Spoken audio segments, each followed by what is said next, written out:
Back Musi ప్రక్షాళన అత్యవసరమన్నారు CM Revanth Reddy.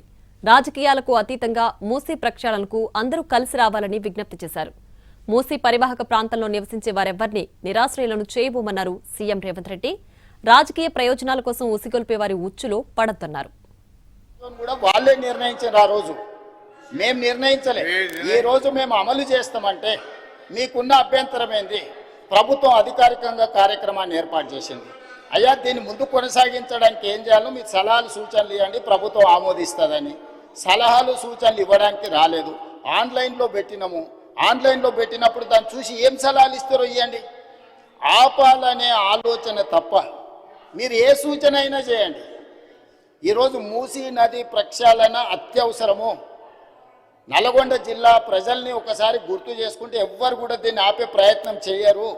ఈరోజు రంగారెడ్డి జిల్లా హైదరాబాదులో ఉండే కాలుష్యము, పరిశ్రమలు, శవాల కలేబరాలు, మనుషుల శవాలతో సహా కొట్టుకుపోయి నల్గొండకు ప్రాణాంతకంగా తయారైంది. అధ్యక్ష, వీళ్ళకు విముక్తి కలిగించాలి కదా.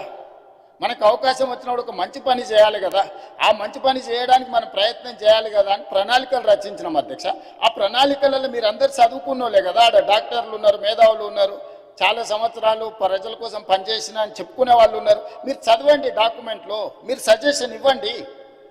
ఆపాలనేది కాకుండా ముందుకు వెళ్ళడానికి అవసరమైన మీ సలహాలు ఇవ్వండి. మీరు సలహాలు ఇస్తే మాకు అభ్యంతరం లేదు. ఆ సలహాలను మా ప్రభుత్వం స్వీకరిస్తుంది. అంతే తప్ప మేము చెయ్యలేము, మేము ఆపేస్తామనే విధానము ఎవరికి మంచిది కాదు.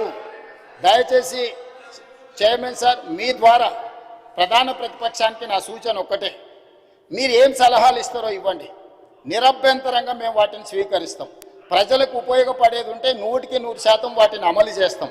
మీరు ప్రాజెక్టును ఆపాలన్న ఆలోచన నుంచి బయటకు వచ్చి రాజకీయ ప్రయోజనము, రాజకీయ కక్షని పక్కన పెట్టేసి మీరు ముందుకొచ్చి ఏమైనా సూచన చేయండి. ఈ ప్రభుత్వం ఓపెన్ మైండ్తో ఉంది.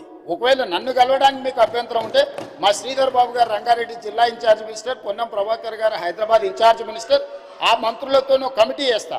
డిప్యూటీ సీఎం గారు, శ్రీధర్ బాబు గారు, పొన్నం ప్రభాకర్ గారితో ఒక క్యాబినెట్ సబ్ కమిటీ చేస్తా. మీకు ఏమైనా సూచనలు ఉంటే క్యాబినెట్ సబ్ కమిటీకి సబ్మిట్ చేయండి. డెఫినెట్గా we will examine, we will take a final decision. మేమేదో కూలగొట్టేస్తాం, మేమేదో కట్టేస్తామని ఇట్లాంటి ప్రచారాలు మానండి. నిన్నగాక మన ఒక అపార్ట్మెంట్కి సంబంధించిన బాధితులు ఆపండి ఆపండి అంటారు. మేము అడగనే లేదు, మీకు ఈ ప్రాబ్లం ఉందని చెప్తున్నాం. మీకు సమస్య ఉంది, ఈ సమస్యను ఎట్లా కావాలనో చేయండి అని అంటే మీరు దాన్ని ప్రచారం కోసం వాడుకోకండి. ఈరోజు ఆడ గాంధీ సరోవర్ కట్టడానికి 98 ఎకరాలు డిఫెన్స్ ల్యాండ్ కేంద్ర ప్రభుత్వం ఇస్తుంది. అధ్యక్ష, టూరిజం దగ్గర రాష్ట్ర ప్రభుత్వం దగ్గర ఇంకొక 100 ఎకరాల ల్యాండ్ దాదాపు ఉంది. ఆ అపార్ట్మెంట్స్ ల్యాండ్ తీసుకోకపోయినా ప్రభుత్వానికి ఆ ప్రాజెక్టుకి ఎలాంటి ఇబ్బంది లేదు. ఆ ప్రాజెక్టులో ఆ అపార్ట్మెంట్స్లో ఉన్న మిత్రులకు నేను చెప్పేది ఒకటే, 2005-06లో మీరు పర్మిషన్ తెచ్చుకున్నప్పుడు అది చిన్న నాలా కింద చూపించి 9 మీటర్ల బఫర్ జోన్ చూపించి మీరు అనుమతులు తెచ్చుకున్నారు. 2012లో 2016లో బఫర్ జోన్ 50 మీటర్లకు, అది మూసీ నది పరివాహక ప్రాంతం కాబట్టి 50 మీటర్ల బఫర్ జోన్ డిఫైన్ అయిపోయింది. 50 మీటర్ల ప్రకారం మార్క్ చేస్తే సగం అపార్ట్మెంట్స్ ఈరోజు బఫర్ జోన్లో ఉన్నాయి. రేపు భవిష్యత్తులో అది కొనుక్కోవడానికి, అమ్ముకోవడానికి పనికిరాదు. రేపు భవిష్యత్తులో ఏమీ చేసుకోలేరు, మీకు నష్టం జరుగుతుందని మాత్రమే చెప్తున్నాము. వాళ్ళకి ఇష్టమైతే ఆ ల్యాండ్ ప్రభుత్వ అభివృద్ధిలో భాగస్వామ్యం ఇప్పుడు చేస్తే వాళ్ళకు నష్టపరిహారం ఇచ్చి ప్రత్యామ్నాయం చూపించడానికి మాకు అభ్యంతరం లేదు. అధ్యక్ష, ఎవరిని నిరాశ్రయులను చేస్తలేము. అధ్యక్ష, నా సూచన ఒకటే చైర్మన్ సార్, మూసీ పరివాహక ప్రాంతంలో ఉన్న ఎవరైతే నివసిస్తున్నారో తమరి ద్వారా రాష్ట్ర ప్రభుత్వం ఇస్తున్న మాట, ఎవరిని నిరాశ్రయులను చెయ్యము, పునరావాసం కల్పిస్తాము. నిరాశ్రయులను చేసి వీధిలో పడేయడం వేరు, అభివృద్ధిలో భాగంగా నష్టపోతున్న వాళ్ళకు పునరావాసం కల్పించడం వేరు. రాష్ట్ర ప్రభుత్వం ప్రతి ఒక్కరికి పునరావాసం కల్పిస్తుంది. మెరుగైన జీవన విధానానికి అవసరమైన ప్రమాణాలను పెంచుతుంది. ఏ ఒక్కరికి కూడా నష్టం చెయ్యము. మీకు మెరుగైన వసతులను ఏర్పాటు చేసి మిమ్మల్ని తరలిస్తాము. కాబట్టి ప్రాజెక్టు నిర్మించుకుంటూనే దానివల్ల ఎవరికైనా ఇబ్బంది కలిగితే వాళ్ళకి ప్రత్యామ్నాయ ఏర్పాట్లు చేద్దాం అధ్యక్ష.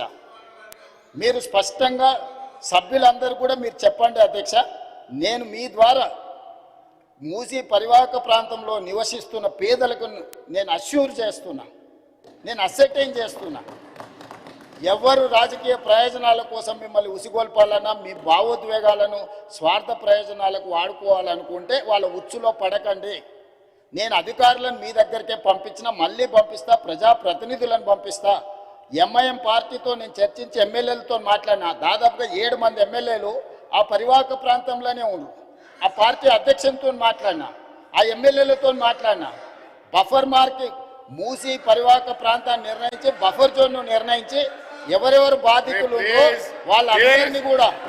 వాళ్ళందరినీ కూడా ఏ రకంగా వాళ్ళకి సహాయం అందించాలో ఆ సహాయాన్ని అందించే బాధ్యత ఈరోజు ప్రభుత్వం తీసుకుంటుంది. కాబట్టి దయచేసి అపోహలు సృష్టించకండి, అనవసరమైన రాద్ధాంతం చెయ్యకండి. హైదరాబాదు నగరాన్ని అభివృద్ధి చేసుకుందాం. సభ్యులు ఒక మంచి ప్రశ్న అడిగినారు, అందుకే సుదీర్ఘంగా తమరి ద్వారా నగర ప్రజలకు రాష్ట్ర ప్రజలకు వివరించే అవకాశం కల్పించినందుకు తమరికి ధన్యవాదాలు.